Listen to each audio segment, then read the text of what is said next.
चलो अब आपकी सैलरी के बारे में बात करते हैं हम लोग। नहीं नहीं fucking नहीं जानना है ब्रो। यार सैलरी, चल मैं इस पॉइंट में मैं बोलना चाहता हूँ कि I think Indian market is very inflated. ये जोक थी हाँ, पर हाँ. आप बोल रहे हो तो बोल। हाँ नहीं, actually Indian market is very inflated.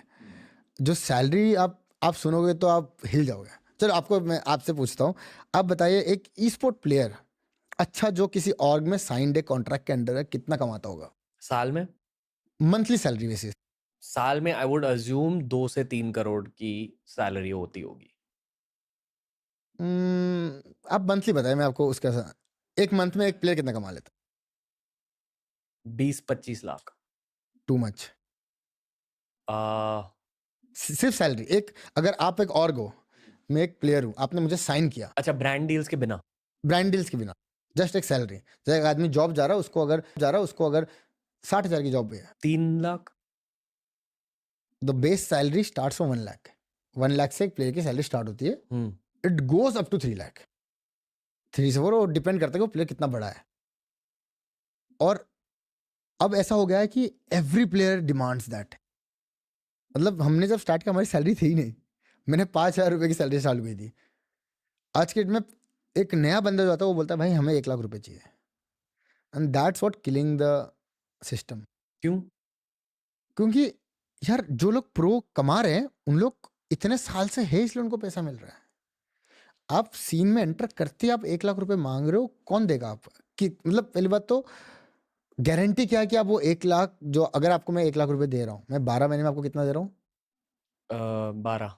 12 lakh. तो 12 लाख कितना गारंटी का 12 लाख वापस आएगा? 0. अभी एक बंदे की होगी, एक टीम में 4 लोग आते हैं, 2 सब्स्टिट्यूट आते हैं, एक कोच आता है, एक एनालिस्ट आता है. कितने लोग की स्क्वाड हो गई है? 8 से 9. 8 पकड़ के चलते हैं. पर प्लेयर अगर लाख रुपए, तो लीस्ट लाख रुपए डालते हैं, तो 8 लाख रुपए पर मंथ जा रहा है. 12 कर दो इसको वापस, कितना ह्यूज अमाउंट हो गया? ये सिर्फ सैलरी है. रहने का खर्चा, आने जाने का खर्चा, ट्रैवल. मतलब मिनिमम 1.5 से 2 करोड़ का खर्चा होता है just to run a team. Exactly, minimum. अब आप वहां से कितना ही कमा लोगे? Income sources price prize pool, money. Prize money, and if you can get some brands are the least. क्यों ब्रांड्स वर्क करेंगे? अगर आपका कोई बड़ा नाम है टीम में. अगर आप खुद बड़े हो, जैसे डिफरेंट सिनेरियो. अगर आप 4 बंदे हो, अगर 8 लोग की स्क्वाड है, उसमें कोई नाम बड़ा है ही नहीं, तो आपके पास ब्रांड कैसे आएगा? पर और ब्रांड्स आ रहे हैं मार्केट में? अब ये चीज़ आई गेस कभी देखो मैं तो क्रिएटर हूँ, तो मैं वो वाला साइड कभी देख नहीं पाया हूँ कि जहाँ ब्रांड्स नहीं आ रहे. मैं कंटेंट क्रिएटर, तो मेरे को उसके नाम पे आते हैं ब्रांड्स. मैं खुद एक टीम रन करता हूँ. Like I my self compete and I run a team at the same time. मैं ये एक्सपेंसेस बोल रहा हूँ क्योंकि मैं अभी एक्सपेंसेस उठा रहा हूँ मेरी टीम की खुद के खुद. आई ऑल्सो पे the salary for the players. आई पे the salary for my coach. आई पे the salary for the analyst. तो मतलब आपका content creation career obviously profitable है, पर team e sports is not a profit. People need to understand this. ये Gamble है थोड़ी सी. बहुत बड़ा गेम, थोड़ा भी नहीं, बहुत बड़ा. मतलब अगर समझ लो कि 70-30 प्राइस फुल रखते हैं. 70 जाएगा प्लेयर्स पे, 30% ऑर्ग पे आता है. 1 CR का अगर टूर्नामेंट हुआ, उसमें से फर्स्ट पोजीशन को अगर मिलता है 60 लाख, उसका 30% कितना होगा? वो आपको मिलेगा TDS वजह कट आउट. अब कितनी गारंटी है कि आप सारे टूर्नामेंट साल में जीतोगे? Near to impossible. आप उतने पैसे जितना इन्वेस्ट कर रहे हो और वापस ला पाओ. और किसी भी स्पोर्ट में लक का फैक्टर होता ही है. 100. ये लोग जो बोलते हैं ना कि भाई यार स्किल बेस्ड पे हूं मैं, नहीं भाई, तू सही टाइम पे सही जगह पे था. मैं खुद ये बोलता हूँ कि अगर मेरा ACL नहीं जाता तो और कोई स्काउट बन गया होता, मैं नहीं बन पाता स्काउट. मैं सही टाइम पे सही जगह पे था. मैं ये मानता हूँ, हर स्पोर्ट में मानता हूँ. ये कोई माने ना माने, अगर आप कितनी भी हाई स्किल्ड हो, सही टाइम पे सही जगह पे नहीं हो ना, तो आप पे वो स्पॉटलाइट नहीं आएगी.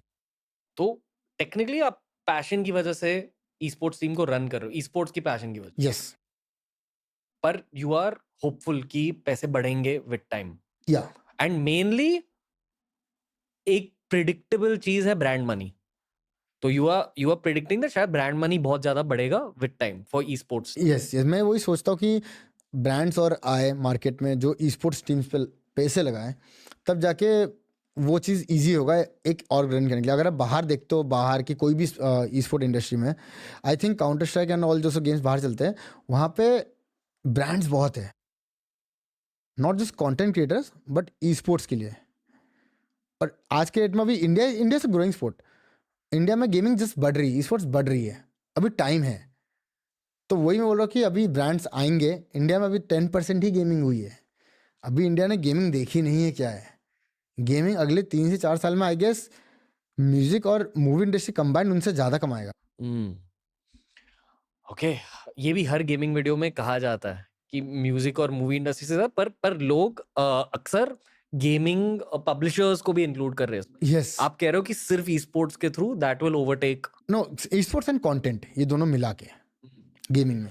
मेरे नजरिए से आई थिंक ब्रांड वर्ल्ड ज्यादा इंटरेस्टेड है ई स्पोर्ट्स में अब, क्योंकि ब्रांड्स वहां जाते हैं जहां आईबॉल्स है, मतलब जहां व्यूज आ जहाँ रहे हैं। व्यूअरशिप है। हाँ, जहां व्यूअरशिप है। यार कंपटीशन कभी मतलब आप खुद सोचिए ना, कहीं अगर झगड़ा हो रहा है तो लोग देखेंगे, झगड़ा कर रहे लोग झगड़ रहे ना, कम्पीट कर रहे हैं एक दूसरे के साथ। ई स्पोर्ट्स वही है, 16 टीम झगड़ रही है जीतने के लिए एक जगह पे, बस जहाँ झगड़ा हो रहा है वहाँ लोग देख रहे हैं। उसी तरह जैसे कबड्डी को या यूएफसी को ग्रोथ मिली इस यूएफसी दुनिया में, उसी तरह ई स्पोर्ट्स को मिल रही है और मिलते जाएगी on a world 100%, stage. 100%। Okay, है मेरे पास और सवाल इससे रिलेटेड, पर आई थिंक बेसिक ये मैंने खुद कैलकुलेट किया। जो हमने ओवरऑल के बारे में बात करी, आपने उन 3 प्लेयर्स को नेम किया, डेफिनेटली उनके ओवरऑल्स बढ़े हैं ओवर टाइम, उनकी it's more than 10 years। Plus वहां ब्रांड्स का एक रोल रहा है उनके ओवरऑल बढ़ाने में इनडायरेक्टली। इनडायरेक्ट पैसे आ गए, पैसों को रीइन्वेस्ट किया in better equipment, better Yeah. Housing वगैरह, एग्जैक्टली उसका भी एक बहुत बड़ा फैक्टर है। 100%। और आई थिंक बेटर फैक्टर, ये मेजर फैक्टर जो अब प्ले करता है, रोल प्ले करता है, वो है आज के डेट में क्या चल रहा है। आज के डेट में सोशल मीडिया इतनी बड़ी हो चुकी है, everyone owns a nice mobile phone जो हर चीज़ रन कर सकता है। तो आई थिंक अभी का जो जनरेशन है वो गेम ज़्यादा खेलता है जो मोबाइल में अवेलेबल है। और इंडिया में आप देखोगे तो 30 से 20K में अच्छी मोबाइल मिल जाती है, बट वहीं पे अगर आप एक PSI लेने जाओगे 50K, 60K, 70K। एक अच्छा गेमिंग पीसी इज़ 1 लाख। सो आप सोचिए ना, अगर आप एक मिडिल क्लास लड़के हो तो आप क्या खरीदोगे गेमिंग के लिए? Mobile phone. आप क्या देखोगे? जो गेम मोबाइल पे चलती है। तो अभी मोबाइल इंडस्ट्री बहुत बड़ी है। सो मेरे को ये लगता है कि गेमिंग मोबाइल का जो है, मोबाइल गेमिंग, जो पहले मोबाइल गेमिंग को बहुत लुक डाउन करते थे लोग कि भैया मोबाइल पे खेल रहा है, हम तो पीसी पे खेल रहे हैं, कॉन्सोल पे खेल रहे हैं, अब वो नहीं रहा है। अब जो गेम पीसी और कॉन्सोल पे, तो वो लोग ला रहे हैं, मोबाइल कंपनियां ला रही है मोबाइल्स पे। क्या मोबाइल इंडस्ट्री का ग्रोथ बहुत हो रहा है। ब्रांड वर्ल्ड को आप क्या कहना चाहोगे? World of opportunities. पर एक ब्रांड जब आपके साथ काम करेगा उन्हें क्या मिलेगा? या फिर अगेन ये वर्क पता कैसे करता है, मेरी एक्सपर्टीज नहीं इधर, बट आई पर्सनली फील कि आपकी ऑडियंस आपसे कितनी कनेक्टेड है, आपकी कम्युनिटी कितनी तगड़ी है, आपकी कम्युनिटी कितनी तगड़ी है, कि ब्रांड आपसे तब खुश हो पाएगा। अगर मैं एक ब्रांड हूँ, आप एक क्रिएटर हो, मैं आपको स्पॉन्सर करूँगा सिर्फ वही रीज़न के लिए आप मेरा सामान बेच पाओ। सिंपल फंडा, एकदम लेमैन लैंग्वेज। मैं ब्रांड हूँ, एक क्रिएटर है, मैं उस क्रिएटर को इसलिए लेना चाहता हूँ क्योंकि वो क्रिएटर मेरा सामान को अपने ऑडियंस तक पहुँचा पाए, बस। थोड़ी अनकंफर्टेबल चीज कह दूं, 100%। ये कंटेंट क्रिएटर का ट्रूथ है। ब्रांड्स का बहुत बड़ा रोल रहता है ऑनेस्ट किसी भी कंटेंट क्रिएटर की लाइफ में, ठीक है? वो लिटरली हमारे पार्टनर्स की तरह होते हैं। पर the truth is that her content creator को एट सम पॉइंट, और ये मैं नहीं कह रहा हूँ, ये मेरे मेंटर्स कहते हैं। हाल ही में मैं निखिल कामत के पॉडकास्ट पे गया था, वहां निखिल कामत, नैस डेली, तन्मय भट्ट, प्राजक्ता थे। चारों ने यही कहा कि यार एट सम पॉइंट आपको खुद का कुछ बनाना पड़ेगा, या तो खुद के प्रोडक्ट्स या तो खुद के सर्विसेज, कुछ एसोसिएटेड बिजनेस बनाना पड़ेगा रिलेटेड टू योर कंटेंट, और वहां से आपकी इनकम ज्यादा ये बढ़ेगी। आपने बोल दिया बड़े लेवल पे, ये होता है बड़े लेवल पे। Once you have achieved everything, आप तब वो कर सकते हो।